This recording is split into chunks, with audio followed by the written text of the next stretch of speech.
Hey Libra, welcome to your February 2021 personal growth reading. The love reading they'll start coming out mid-month. Okay, so we're just gonna get right into it. Whether you're a sun sign, moon sign, rising sign, or Venus sign, Libra, I am grateful that you were here, or you could be watching for someone that's a Libra. Either way, I am still grateful that you have tuned in.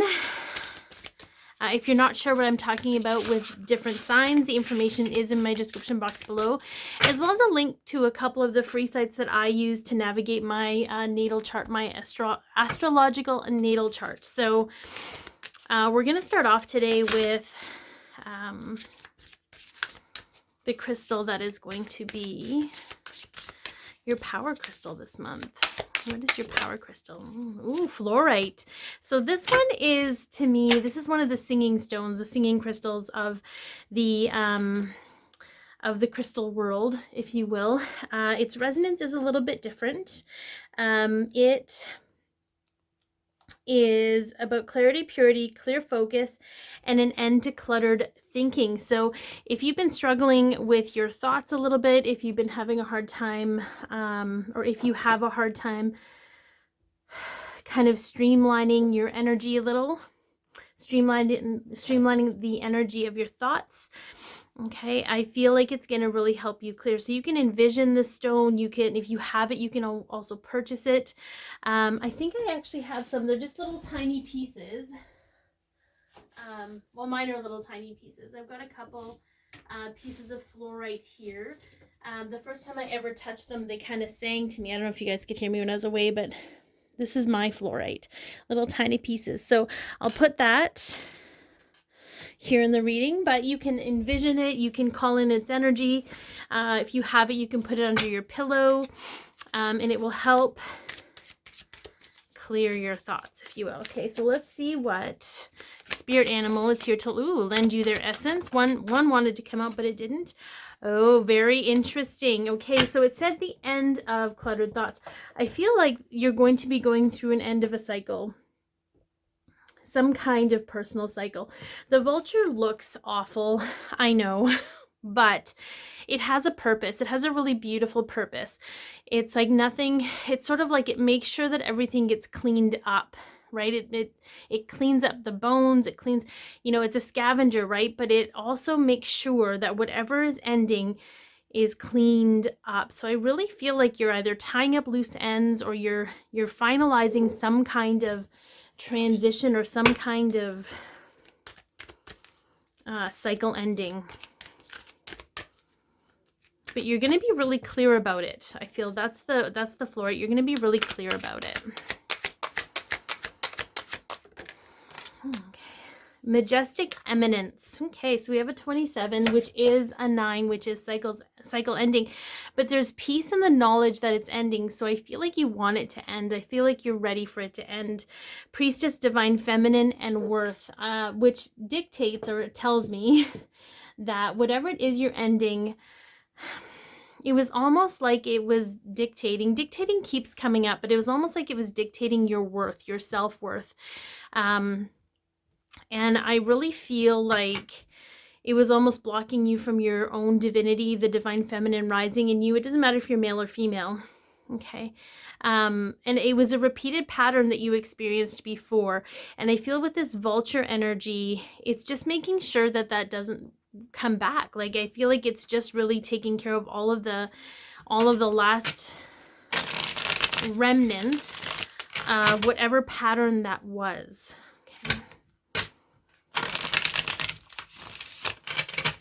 Okay, let's see what else we have.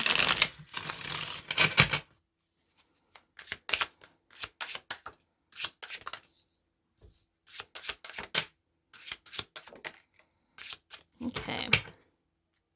So these cards are really unique because they kind of they have more of an imagery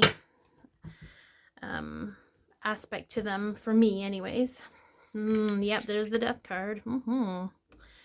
Yep, which is good, right? Yeah. So this is definitely helping you with your, let me turn this down a little bit. This is definitely helping you with your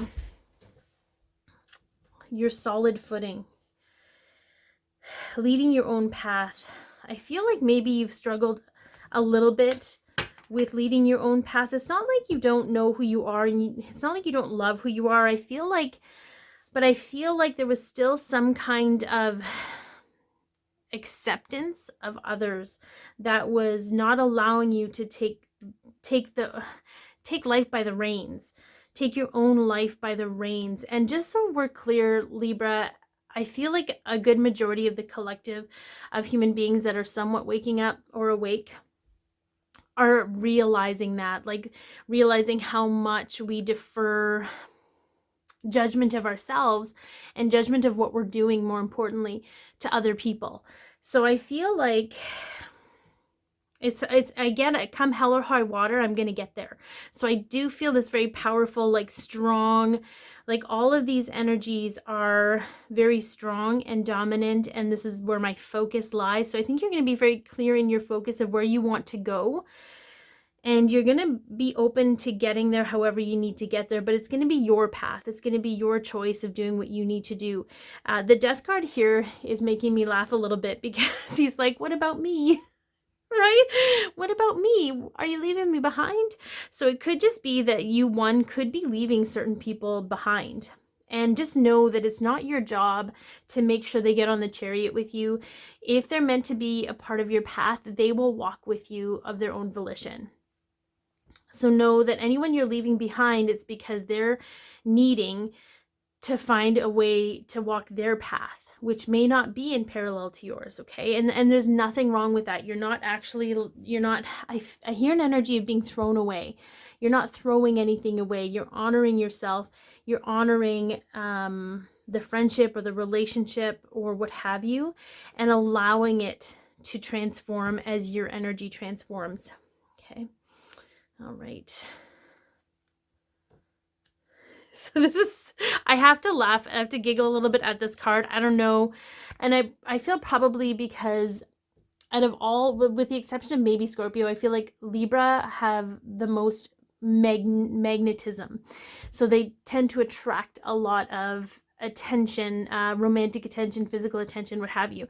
But I think this, can you see this card?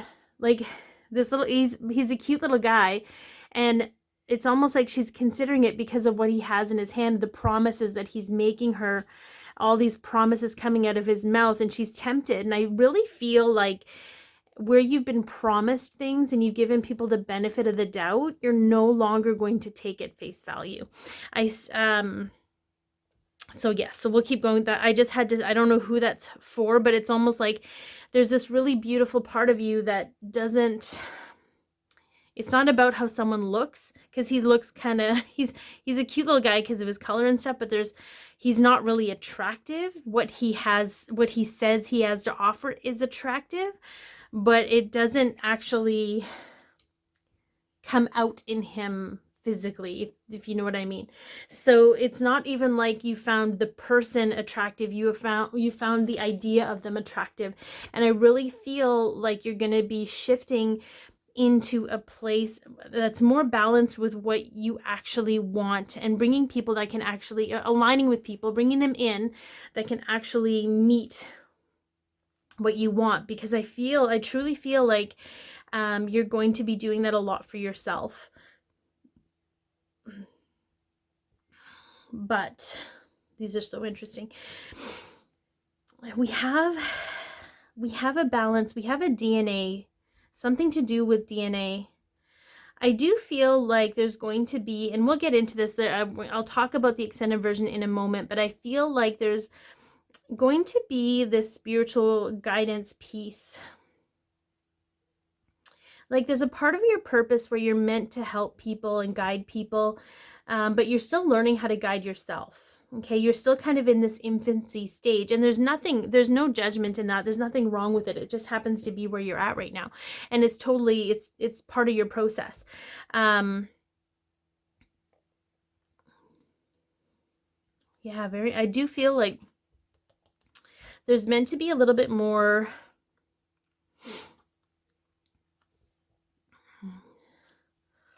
definitely more magical guidance.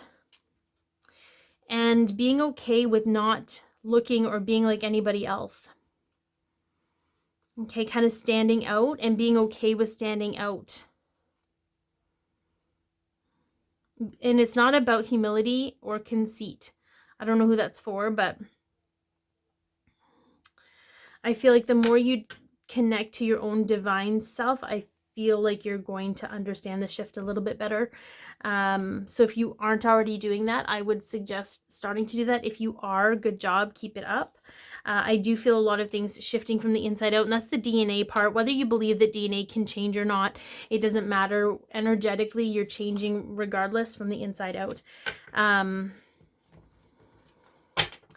I feel like you are receiving guidance. You are embracing more of the healthy masculine energy versus the toxic masculine energy around needing to be stable in a certain way or needing to earn in order to receive. But you are being guided to this place. You are taking the scenic route because you're working through some physical stuff, but that's the stuff that's ending. I feel like it's just going to be more of a balance and an amalgamation or an alchemy of the human self and the spiritual self. So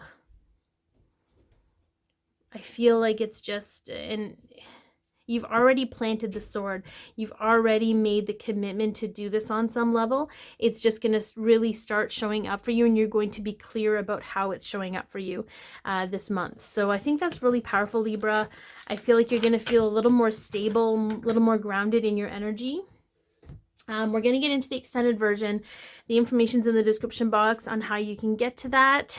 And we go deeper into your personal growth, your love and romance, your abundance and income, what the new moon's going to bring in for you, what the full moon is going to help you release, and of course a little bit of guidance. So thank you so much for tuning in.